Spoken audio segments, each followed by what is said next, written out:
Bien, merci beaucoup et merci aussi à la LDH d'être avec les amis des autres pays parce que c'est aussi pour nous très important dans nos communications du réseau de recherche Jeunes, Inégalités sociales et Périphérie. Et puis moi, ça fait le pont aussi avec mon engagement à la LDH, ce qui n'est pas rien. Et donc, je vous remercie beaucoup de cette possibilité de parler ensemble. Moi, je vais parler en référence à 2 travaux qu'on a menés en France avec ce réseau de recherche qui s'appelle Jeunes, Inégalités sociales et Périphérie. En fait, on a construit deux travaux successifs. Le premier, c'était juste au moment du confinement. On a effectivement écouté 43 professionnels sur 17 sites en France pour tout de suite, en fait, saisir qu'est-ce qui se passait avec le confinement dans les quartiers populaires. Donc, moi, je vais surtout parler des quartiers populaires. Ici, il y a plein de Français. Donc, moi, les travaux que je mène sont effectivement dans les dynamiques sociales des quartiers populaires. Et donc, sur 17 sites, 3 fois. Et d'ailleurs, Daniel Boitier a fait l'analyse aussi de ces travaux. Et la deuxième chose, c'est qu'on a vu en fait que la demande sociale avait beaucoup changé et qu'aussi il y avait une modification très importante des modes d'intervention des métiers dans les quartiers populaires. Et donc on s'est dit, on va faire des monographies. On a fait des monographies sur 8 villes, sur 6 villes. C'est Armentières, Dunkerque, Roubaix, Nanterre, Grigny, je crois que c'est ça.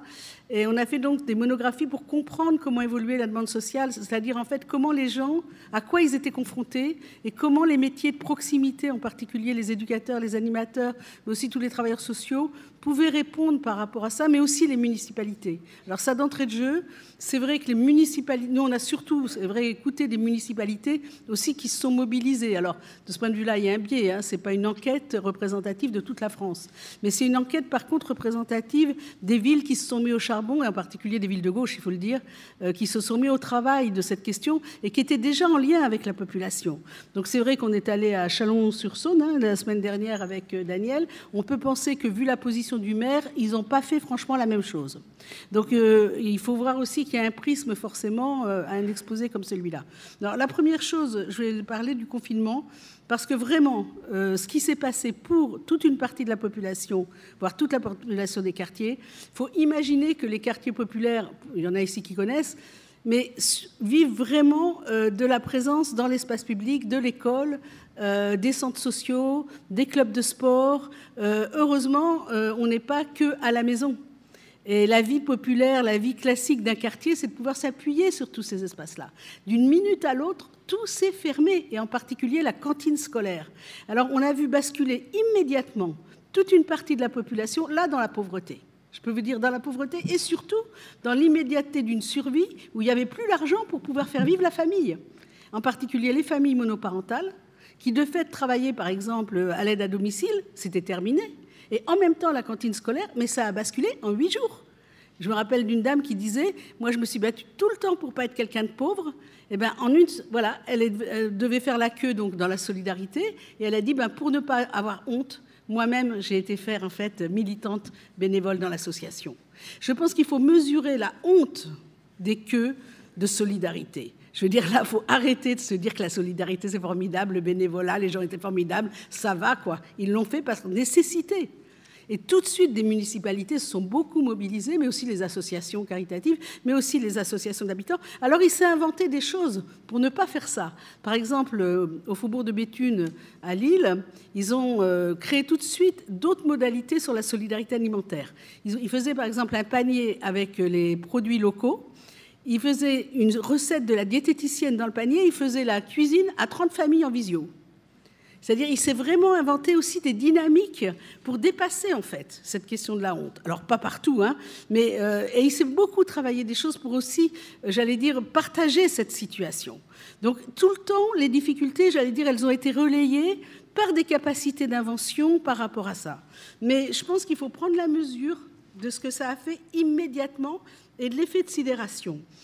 Et cette temporalité de la survie, elle n'a pas quitté ces familles-là. Alors ça, c'est un truc important, c'est qu'en fait, on a basculé. Alors c'est marrant parce que moi, je travaillais à Grigny. Donc quand on a parlé du temps à Grigny, on me dit « Mais Joël, c'est tout le temps comme ça chez nous.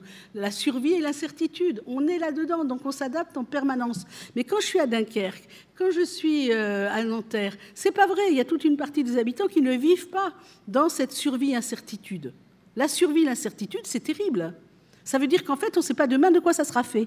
Et on a une incertitude, donc ça veut dire aussi qu'on ne peut plus se projeter dans le temps. Et ça, on a vu que ça a eu un effet direct sur l'accès aux droits.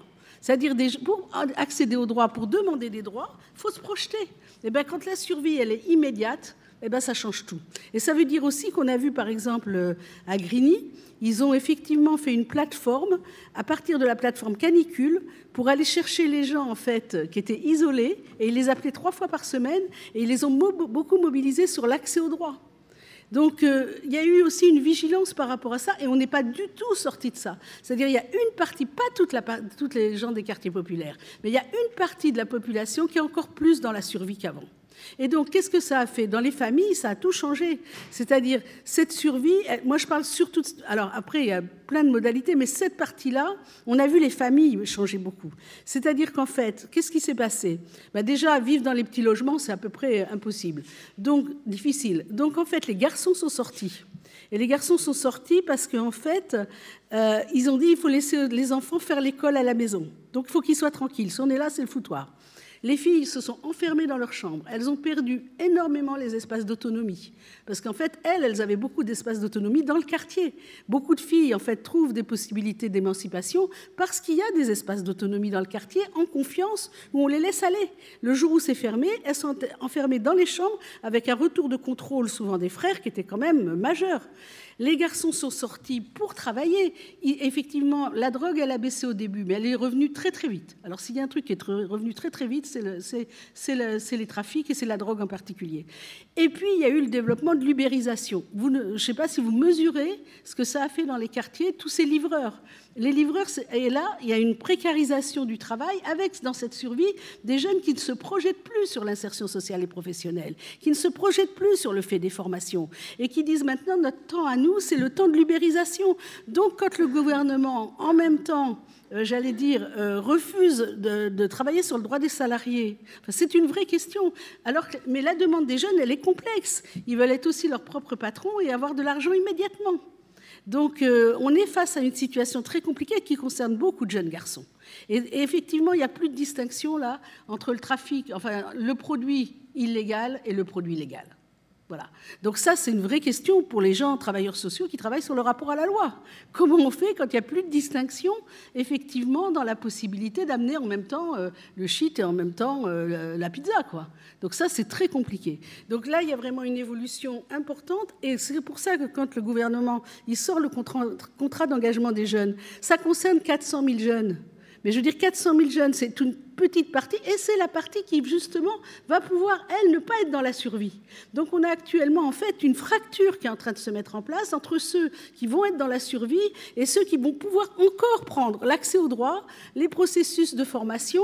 Et là, le gouvernement a forcément conscience de la situation. Il n'y a pas que moi qui le dis, hein, c'est dans toutes les enquêtes. Donc, il y a effectivement un effort qui n'est pas fait du côté de réassurer les gens qui sont en train de plonger dans la survie, et on est en train d'organiser ça autour de la question du contrôle sécuritaire. Et là, il y a un lien avec, par exemple,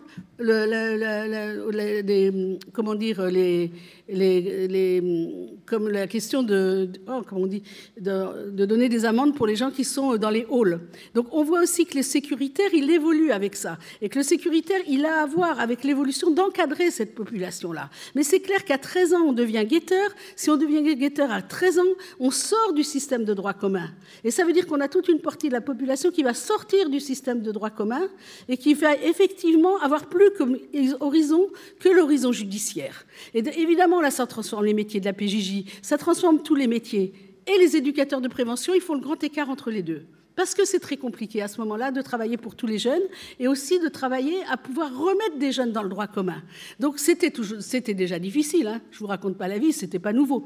Mais là, ce qui est en train de se passer, c'est parce que ça se joue aussi sur les dynamiques familiales. Et alors, ce qui s'est passé, c'est que la famille est vraiment devenue centrale.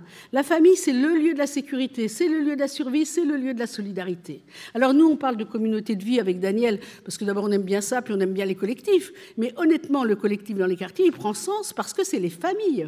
Alors c'est vrai que là où il y a eu des choses très intéressantes, c'est comment les professionnels, et très rapidement avec le premier confinement, dans un premier temps, les professionnels, je pense aux éducateurs de rue, mais aux centres sociaux, ils n'ont pas bossé. Mais très vite, ils sont retournés sur le terrain. Très vite, ils ont dit, mais nous, on ne peut pas ne pas y être, quoi.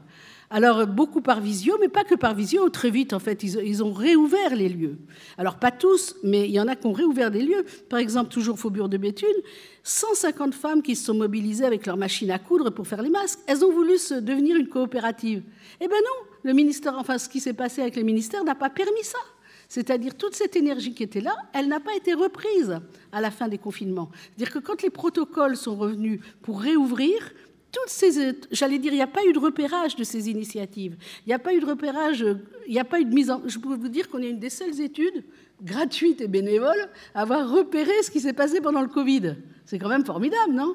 On aurait quand même pu, dans la politique de la ville, développer des études pour voir comment les gens réagissaient à ça et comment on pouvait reprendre, quand on parle de pouvoir d'agir, quand on parle de collectifs habitants, mais là, il y avait moyen vraiment de repérer les énergies en place et de les soutenir.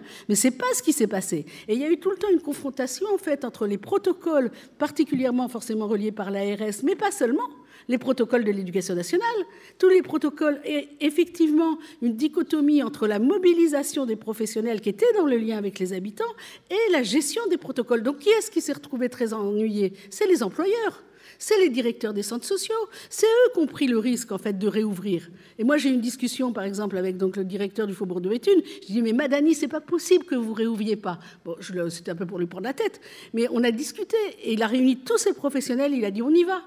Eh bien, par exemple, sur cette question des solidarités, ils ont organisé un truc, c'était les gens ils faisaient un repas de plus et le centre social allait chercher le repas de plus pour les personnes isolées.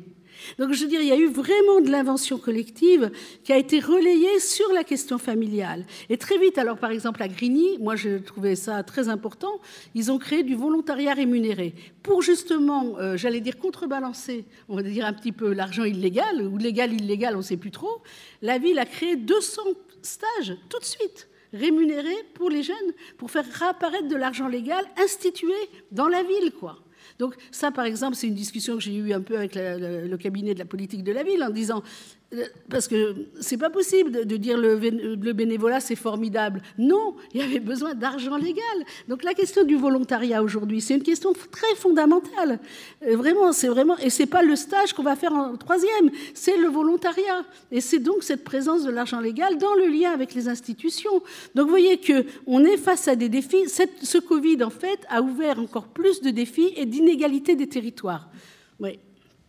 L'inégalité des territoires, parce qu'évidemment, ce n'est pas seulement des inégalités, c'est qu'en fait, la façon de travailler à Grigny ne peut pas être la façon de travailler à Armentières, et la politique de la ville, elle a énormément évolué, elle est en train d'énormément évoluer sur les dynamiques de territoire. Quand on est à Paris, moi je suis administratrice d'un grand club de Prèves à Paris, et on travaille avec Nathalie actuellement sur les questions des amendes. On a aujourd'hui des jeunes de 15 ans qui ont 15 000 € d'amende suite au Covid. Qu'est-ce qu'ils vont faire ? Alors, qu'est-ce qu'ils disent ? Eh bien, ce n'est pas la peine d'aller travailler puisqu'on va me prendre l'argent à la source. Comment on sort de ça ? Alors, merci la LDH, on est en train d'essayer d'y travailler ensemble, mais c'est extrêmement compliqué. Et merci la maire du 12e sur son discours, mais honnêtement, on n'arrive pas à faire bouger le politique là-dessus. Qu'est-ce qui se passe à Paris ? Et on voit bien que la question de la gentrification urbaine à Paris se traduit comme ça. C'est-à-dire, en fait, il y a des plaintes de riverains par rapport aux jeunes.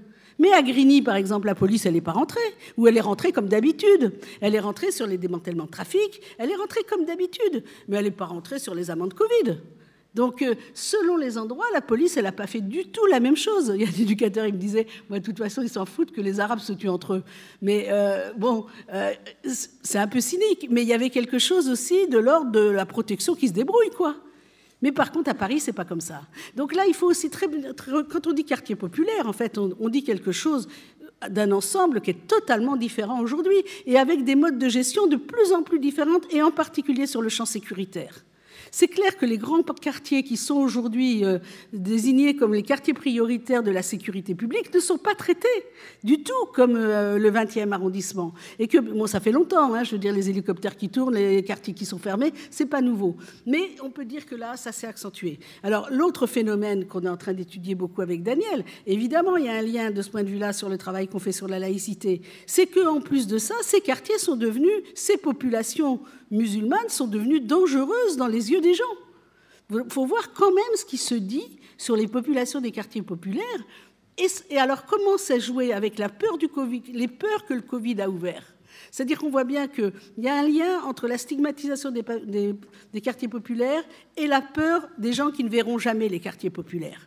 Mais ça fait des années aussi que, j'allais dire, les gens des quartiers populaires sont stigmatisés par rapport à la peur qui est fantasmée de gens qui ne les verront jamais. Mais aujourd'hui, c'est ça qui nous amène aussi au discours de Zemmour. Et c'est vraiment grave parce que ce discours-là, aujourd'hui, il est relayé dans les quartiers populaires. Et les gens, ils ont peur. Moi, c'est la première fois que je vois des éducateurs qui disent à leurs enfants « tu ne parles pas à l'école, c'est trop dangereux ». Et ça, c'est la suite de Samuel Paty. Donc, il y a vraiment quelque chose à analyser entre cette évolution des inégalités, de ce décrochage, j'allais dire, de la confiance institutionnelle, avec la question du traitement du stigmate et voire aujourd'hui des postures de haine qui peuvent être dégagées vis-à-vis d'une partie des populations. Et là, c'est vrai que ça aussi c'est subtil parce que d'un quartier à l'autre, d'une ville à l'autre, les élus ne gèrent pas du tout la question de la même façon. Et là, on est sur un enjeu important pour la France, c'est que la question démocratique, je ne crois pas qu'on puisse l'envisager de façon globale en fait. Il faut l'envisager de façon globale, mais c'est clair que quand on est dans une municipalité comme Nanterre, on n'est pas du tout à Chalon-sur-Saône. Et que du coup, cette question de la peur, elle n'est pas vécue de la même façon par les habitants. Et là où il y a des forces, effectivement, j'allais dire, de réassurance, bah, c'est quand même quand les municipalités sont en alliance avec leur population. Si effectivement les municipalités, mais on a beaucoup de registres différents. On peut avoir des municipalités comme à Chalon-sur-Saône qui visiblement font une espèce d'indigénat des quartiers et en fait passent des liens avec les autorités musulmanes des quartiers pour en fait contrôler le quartier. Mais on a aussi des villes comme Grigny ou comme des villes communistes en particulier qui sont très en lien avec la communauté de vie des quartiers. Ça ne veut pas dire que... Et je conclus. Donc, tout ça pour dire que, du point de vue de nos travaux, je pense qu'on a des grands défis devant nous et que c'est intéressant de faire travailler un certain nombre de notions, entre autres celles de réassurance collective, entre autres celles de communauté de vie, entre autres nos principes politiques, la laïcité, cette question du droit, et qu'il va falloir travailler longtemps, en fait, et c'est sûrement l'enjeu de ces QFD, mais c'est aussi l'enjeu d'autres groupes de travail, et je crois que la Ligue, elle a beaucoup à apporter, en fait, et on le voit quand on fait des débats comme à Chalon-sur-Saône, avec 50 personnes. Je ne dis pas qu'on trouve la capacité à faire rapport de force, mais au moins, ça fait réassurance des militants, ça fait de l'intelligence collective, et de là, il peut naître des choses qui sont inattendues en termes d'action. Voilà, j'arrêterai là.